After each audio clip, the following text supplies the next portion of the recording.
Hoy en el canal nos hacemos eco de una noticia muy extraña que ha salido a la luz sobre Warren Buffett.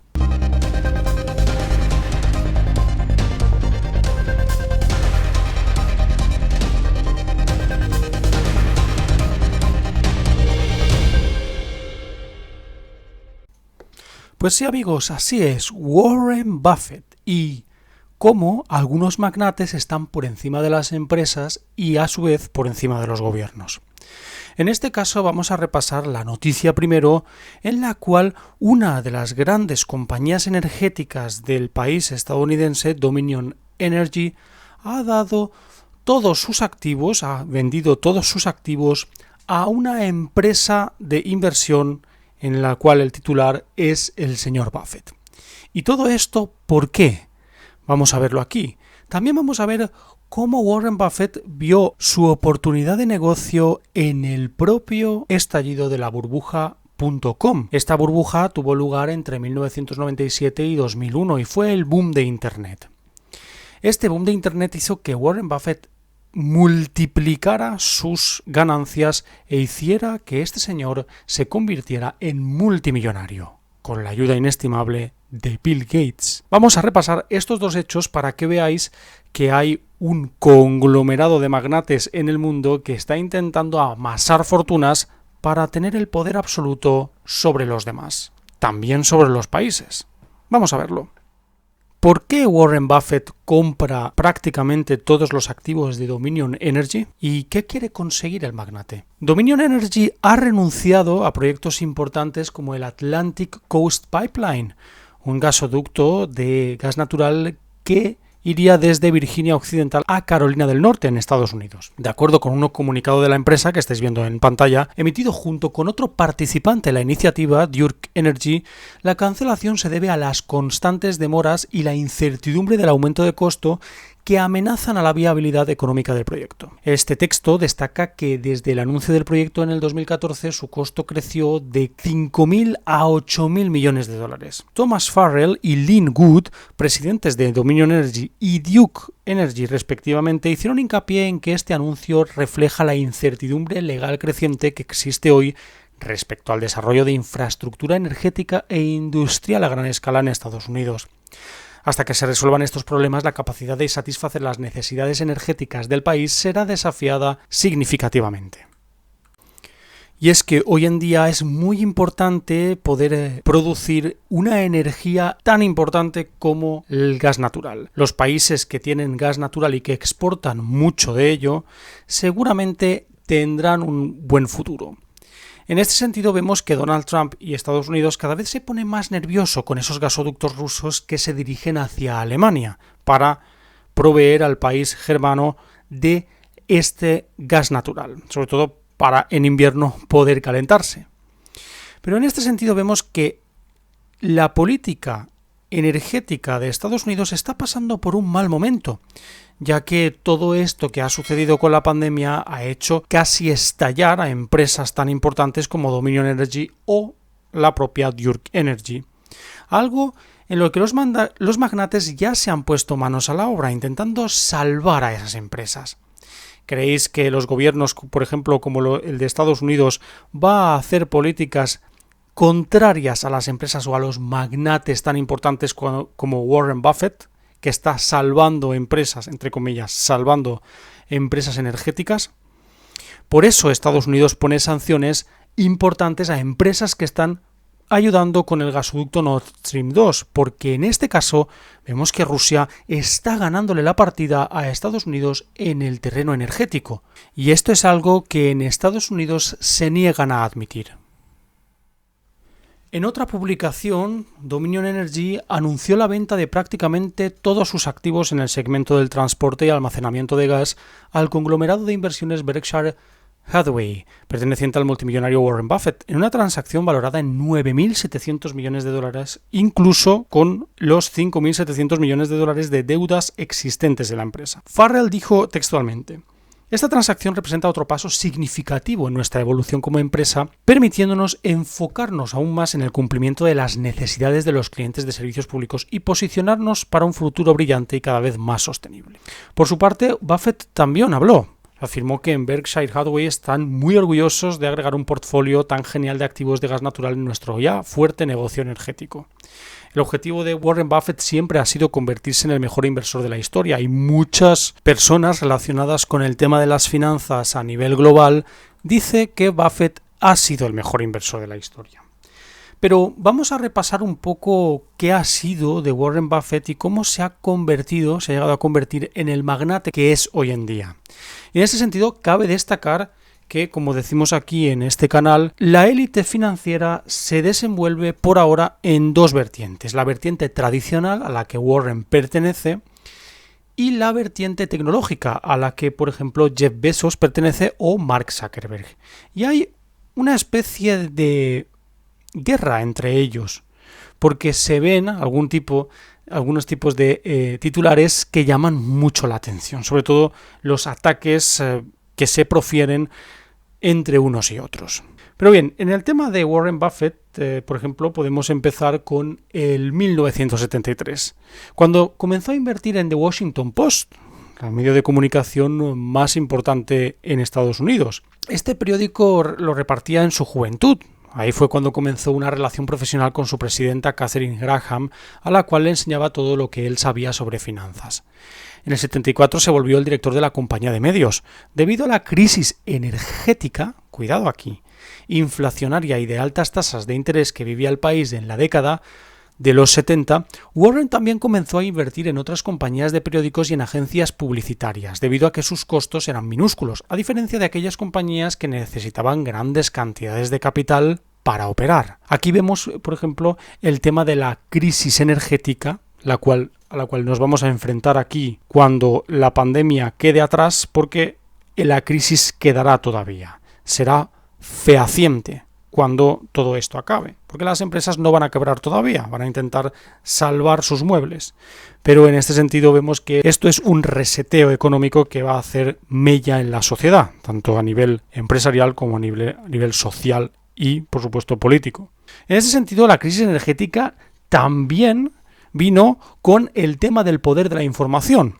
Warren Buffett invirtió en compañías de periódicos y en agencias publicitarias. Él sabía que había dos factores muy importantes para llegar a convertirse en magnate, y era aprovecharse de la crisis energética y también tener el poder de la información. Por eso mismo invirtió en periódicos y agencias publicitarias. ¿Dónde fue el punto de inflexión en el que Warren Buffett se dio cuenta de que los periódicos o los medios de comunicación eran importantes? En esa experiencia de 1973, cuando empezó a repartir el periódico The Washington Post. Ahí empezó a ganar la batalla a otros que querían también convertirse en magnates. La década de los 80 fue clave también para la fortuna personal y el éxito de Berkshire Hathaway, el conglomerado de inversión de Warren Buffett. Warren Buffett y Munger invirtieron en todo tipo de negocios: mineras, aseguradoras, retailers, medios de comunicación, tabaco, etc. En el 83, Warren compró Nebraska Furniture Mart a su dueña, la señora B., una mujer que le recordaba a su abuelo por trabajadora y ética, según el señor Warren Buffett. Esto es muy importante también, porque hay que ver que todos los expertos en finanzas dicen que hay que diversificar el portfolio, es decir, que hay que invertir en diferentes sectores, en sectores que a veces no tienen que ver unos con otros. Pero cuidado, también sucedieron cosas inesperadas, como por ejemplo el lunes negro de 1987, cuando perdió 342 millones de dólares de su fortuna personal, aunque no tardaría en recuperarlos y salir reforzado de este nuevo bache. ¿Por qué? Porque las crisis, para los magnates, es la posibilidad de ganar más dinero. Para el año siguiente, en el 88, viendo que Coca-Cola atravesaba por muchos problemas, entre ellos el gran fracaso de New Coke, adquirió el 7% de la empresa, es decir, adquirió el 7% de Coca-Cola. Durante estos años se convirtió en una persona muy popular, ampliando su círculo de amigos a políticos, estrellas de cine, empresarios, periodistas, etc. Durante esta época, Warren Buffett ya era conocido en todo el país como el Oráculo de Omaha. Hacemos un inciso aquí. La parte más importante de todas, después de haber invertido en diferentes sectores que no tenían nada que ver unos con otros y también en el sector energético y los medios de comunicación, esta persona empezó a moverse en círculos de poderosos, haciéndose amigo de personas que tenían trabajos clave para la sociedad. Es decir, te ganabas a gente que podía informar, como por ejemplo los periodistas, o gente que tenía el poder decisorio en un país, los políticos. Hay que tener en cuenta que en los años 80 los países aún tenían esa soberanía nacional que les permitía decidir sobre qué rumbo llevar en todo tipo de cuestiones, por ejemplo como la económica, el sector turístico, etc. Pero esto ha ido decreciendo y ahora mismo hay empresas o magnates que tienen muchísimo más poder que un propio país. Parece que el nuevo orden mundial se vino fraguando desde ese momento, cuando estas personas empezaron a mover sus hilos por detrás. Y esta es una prueba totalmente clara de que esto ya se sucedía en los años 80. Vamos a seguir. Hacemos un salto en el tiempo y vamos hacia el momento clave, en el momento en el que la fortuna de Warren Buffett creció exponencialmente, y ese fue la burbuja.com. La burbuja.com tuvo sus inicios en 1997, cuando las bolsas de valores occidentales empezaron a crecer y multitud de empresas tecnológicas a nacer. Comenzó la euforia y todo el mundo quería estar subido a la nueva economía, así se llamaba, ese pequeño reseteo económico que hubo a través del boom de las tecnologías, el boom de Internet. Terminó acuñado por Brian Arthur para distinguir la economía basada en la fabricación y la economía basada en el conocimiento. Las empresas.com eran empresas basadas en el conocimiento. Una de las causas principales en el desarrollo de la burbuja fue la aparición, desde los años 80 hasta principios de los 90, de empresas que alcanzaron un notable éxito, tales como Apple, Microsoft y Yahoo. Esta evolución fue motivada por el progreso tecnológico acompañado de la globalización económica. En los mercados financieros este término se asoció al auge de las empresas.com. Esto incluyó la aparición del Nasdaq como rival a la bolsa tradicional de Wall Street. Es la bolsa de valores electrónica y automatizada más grande de los Estados Unidos, con más de 3.800 compañías y corporaciones. Históricamente, la burbuja de las .com fue similar al de otra serie de desarrollos tecnológicos que tuvieron gran éxito en el pasado. Un ejemplo son las originadas por ferrocarriles, automóviles, radio, electrónica y los ordenadores personales. El modelo de negocio que solían utilizar las empresas.com se basaba en el aprovechamiento de Internet para conseguir cuota de mercado, aunque inicialmente estas entidades no generasen beneficios. Estas empresas esperaban llegar a conseguir tal fama que en un futuro podrían hacer frente a sus gastos y conseguir beneficios de sus servicios. Y os estaréis preguntando, ¿pero qué tiene que ver aquí Warren Buffett con el tema de la burbuja.com que acabamos de comentar? Pues bien, en la burbuja.com las empresas tenían que hacerse grandes rápidamente. Y esto lo intentaron controlar los grandes magnates que tenían ante sí una oportunidad muy importante de generar fortunas de la nada. Y estas fortunas fueron generadas. ¿Y de qué manera? Esta oportunidad fue una oportunidad clave a la hora de desarrollar el nuevo orden mundial. Es decir, desarrollar el que una persona pueda tener más dinero o más poder que un propio país. Y eso era a través del aprovechamiento de este estallido en bolsa de las empresas relacionadas con la burbuja.com. ¿Qué hizo exactamente Warren Buffett? Pues bien, el problema aquí era que en 2001 esta burbuja llamada .com estalló. Aquí lo podéis ver gráficamente, un gráfico muy importante sobre el Nasdaq, la que rivalizaba y la que sigue rivalizando con el Dow Jones. Pues bien, en el año 2000, el señor Warren Buffett envió una carta a los accionistas que tenía en su empresa para referirse al tema de las empresas tecnológicas. Esto es lo que decía el señor Buffett en el año 2000. La especulación en la cual la atención no se centra en lo que producirá el activo, sino en lo que la siguiente persona pagará por él, no es ilegal, ni inmoral, ni inamericano, pero no es un juego al que a Charlie o a mí nos guste jugar. No aportaríamos nada, ¿por qué deberíamos tomar parte? La línea que divide la inversión de la especulación nunca es clara o brillante, y se hace todavía más difusa cuando la mayoría de los participantes en el mercado han tenido grandes triunfos. Nada es capaz de sedar más la racionalidad que grandes dosis de dinero ganado sin esfuerzo. Ante una embriagadora experiencia de este tipo, normalmente las personas sensatas cambian su comportamiento para pasar a ser como Cenicienta cuando fue al baile. Saben que están quedándose demasiado tiempo a la fiesta, que consiste en especular con compañías con grandísimas capitalizaciones con respecto al cash que seguramente generen en el futuro. Por ello, todos los inversores que empiezan a sentir vértigo planean dejar la fiesta justo unos segundos antes de la medianoche. Aunque tienen un problema, están en un salón en el que los relojes no tienen manecillas. El año pasado, en 1999, comentamos la exuberancia del mercado y sí, era la irracionalidad lo que dominaba la bolsa, de forma que las expectativas habían aumentado hasta superar varias veces los retornos probables. Un indicio de que esto estaba sucediendo fue la encuesta de Paine-Webber Gallup, que hizo a los inversores en 1999.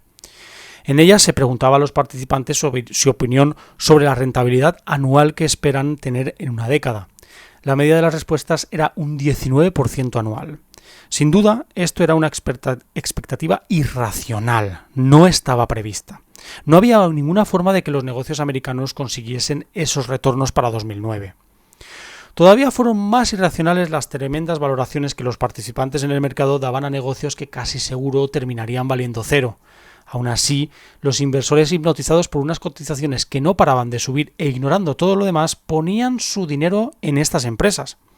Era como si una clase de virus ampliamente extendido entre los inversores profesionales y amateurs creara alucinaciones de las cuales estos dieran un valor a las acciones de ciertos sectores muchas veces por encima del que los respalda.